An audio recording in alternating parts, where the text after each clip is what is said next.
Okay, let's have a look at a typical practice session with the release board dealing with the swing plane. When we're talking about swing planes, it can be very confusing sometimes to understand what that's basically all about. In terms of understanding the swing plane, let's go ahead and take the release board, assume the ready position.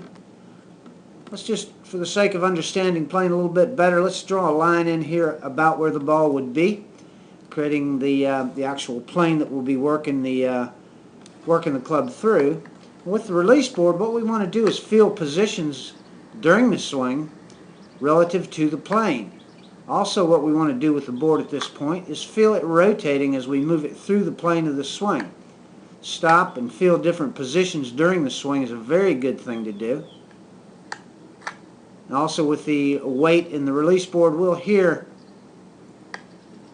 both where the club is going to load during the swing at the top of our swing.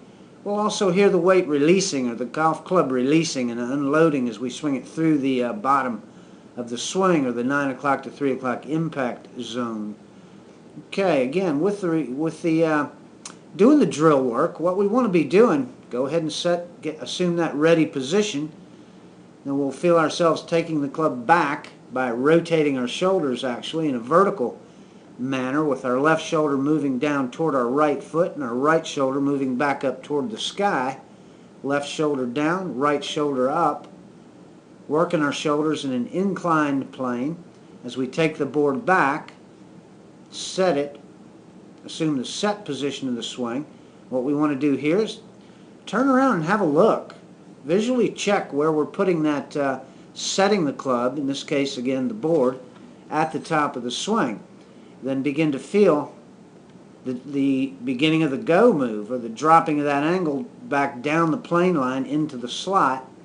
Again, set parallel to the target line that we are swinging on, and then feel the actual release action taking place through the 9 o'clock to 3 o'clock impact zone. Notice too how the board will rotate completely over into a position where it gets rotated again into the plane of the swing. A very good drill to use on a regular basis.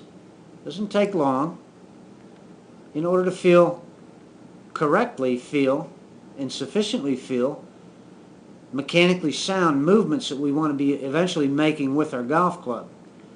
And again, with the weight in the release board, we'll get that audible feedback as to when we're actually loading the club and when we're actually unloading the club through the bottom of the swing. So a typical practice session with the board only takes seconds. Very effective practicing technique that we can use in order to reinforce mechanical positions and movements that we want to be making in our golf swing. Ready? Set. Go. Ready? Set. Go. Ready? Set and go. Ready? Set. Go. Okay, so here I'm demonstrating how effectively a very effective practicing drill that we can use with the release board virtually anytime, anywhere.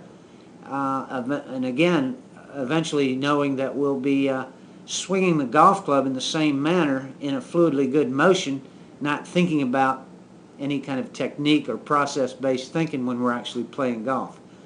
Okay, let's continue doing good work.